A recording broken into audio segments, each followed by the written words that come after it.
Today, we're going to talk about a topic that touches every single one of us. A topic that often lives in the shadows, but which surprisingly holds the key to living more fully: death. Now, when I say death, you might immediately think of the physical end of life. And yes, our physical bodies, these cells, are undeniably heading towards that end. But I want you to look at death from a different angle today. What if death isn't just a single event at the end, but a process we experience, often unconsciously throughout our lives?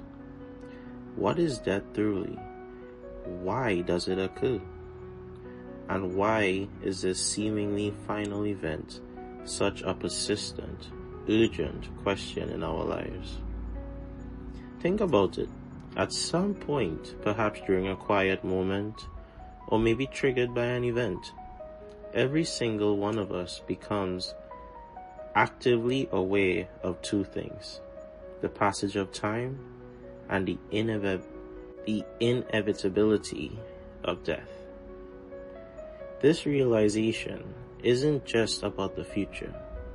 It forces us to confront how we are living right now. From my perspective, based on my own journey and observations, the suffering we experience in life, the feeling of being stuck in repetitive negative patterns, that inner turmoil stems from unconscious actions and cycles we get trapped in. It's what we allow to rule our daily decisions and the overarching trajectory of our lives. Have you been living consciously? Have you been truly aware of who you are? What truly matters to you? Or have you aligned your life with that inner truth? Or have you found yourself allowing external pressures or societal expectations ingrained in mental habits or unprocessed negative emotions to dictate your approach to life day after day, year after year? When this unconscious way of living persists, when that inner awareness is ignored over time, it starts to build something inside of us. I've come to call this feeling, this continuous cycle of experiencing loss, disconnection, and pain, a kind of inner hell. It's not a place, but a state of being, a continuous cycle of diminished living, a form of death we experience moment to moment, all stemming from accumulated ignorance in our unconscious state. Now, seeing these unconscious patterns, facing this inner hell, is incredibly difficult. Why? Because we have a powerful ego, a complex sense of self that we've built over time. This ego is brilliant at manipulating how we see ourselves and what we perceive as reality. It creates fear, the fear of looking inward, the fear of those negative emotions buried deep within us, the fear of what might surface. This fear of the hidden, this fear of the unconscious, can feel like facing a chaotic, even terrifying figure within. Perhaps what some traditions might call the devil. But here, let's see it as the fear of the raw, unprocessed parts of ourselves. It's fundamentally the fear of becoming something that we've always dreaded, the fear of yourself without the carefully constructed defenses or system. This fear is tied to a deep craving for control, for consistency, for a predictable infinity within the boundaries the ego has built. We work so hard to follow structures, mannerisms, and standards we were taught, and it's incredibly difficult to even consider stepping away from that perceived control. that need for consistency, because trying something different feels like risking failure, regression, or losing our very identity. This brings us to the concept often spoken about in spiritual circles, ego death. Let's be clear, this is not physical death. You know what your ego is, that constructed sense of self, that house we've built with fences around it. You know what physical death is. Ego death is different. It happens when we finally begin to consciously allow those fences around the ego self to come down. It's the process of loosening the ego's grip, consciously approaching uncertainty, and choosing to accept the fear that arises from a lack of control.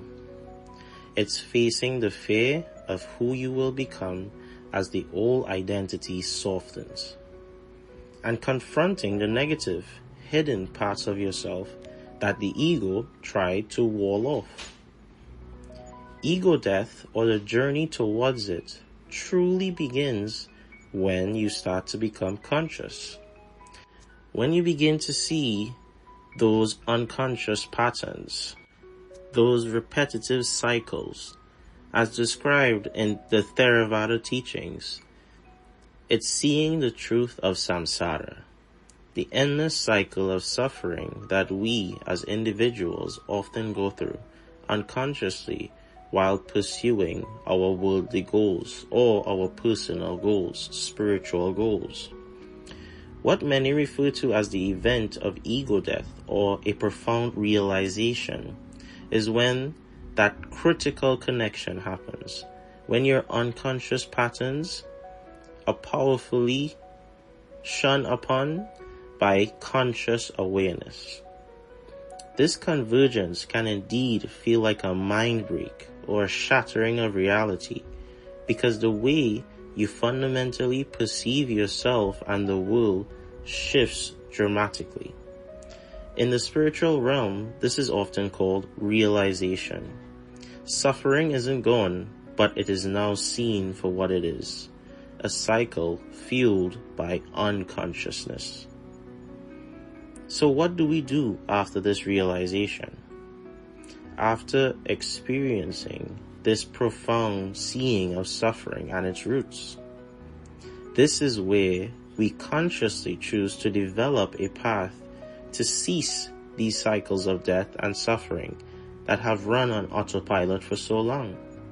This is where practices like mindfulness, meditation, conscious movement like yoga or prayer, whatever form of conscious contemplation resonates with you, become essential tools.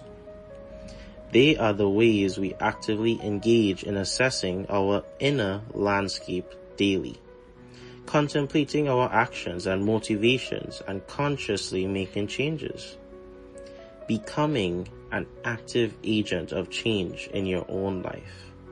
Breaking these unconscious cycles takes time. It requires perseverance, and it must be done at a pace that you can handle. Do not rush this process. Even if the initial realization brings excitement or urgency, like all deep transformation, it unfolds with steady, conscious effort. I'd like you to take a moment and contemplate upon all these things. Consider this week. Where do you see the fences of your ego showing up?